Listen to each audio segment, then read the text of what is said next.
निहार और रूही ने मिलकर किया बच्चे का पर्दाफाश। ऐसे में जब घर के अंदर अचानक एक छोटा बच्चा जाता है तो पूरा घर चौंक जाता है। निहार और रूही ये सोच में पड़ जाते हैं, ये बच्चा कौन है और कहां से आया है। पूरे परिवार की नजरें एक ही जगह टिक गईं।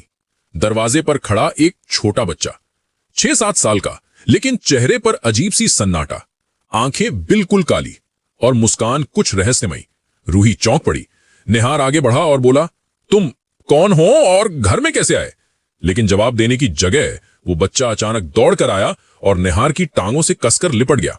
और अगले ही पल, पापा! पूरा घर हैरान। रूही की आंखें फैल गईं।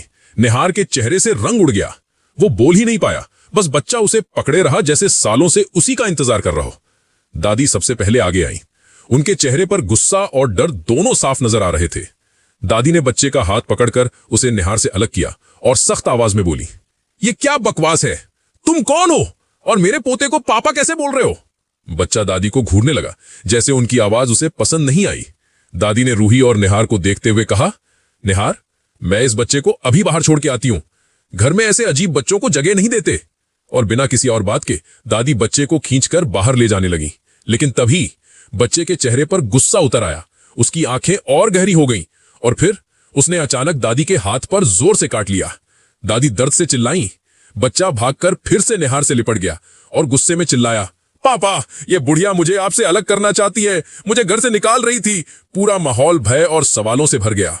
रूही निहार के पास आई और फुसफुसाई, निहार, ये बच्चा आखिर है कौन और ये आपको पापा क्यों कह रहा है?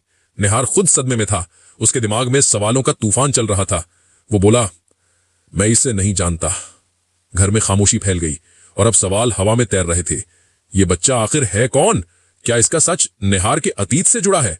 क्या ये कोई आत्मा है या सच में निहार का खून? और सबसे बड़ा सवाल, क्या रूही की जिंदगी में अब एक नया तूफान आने वाला है?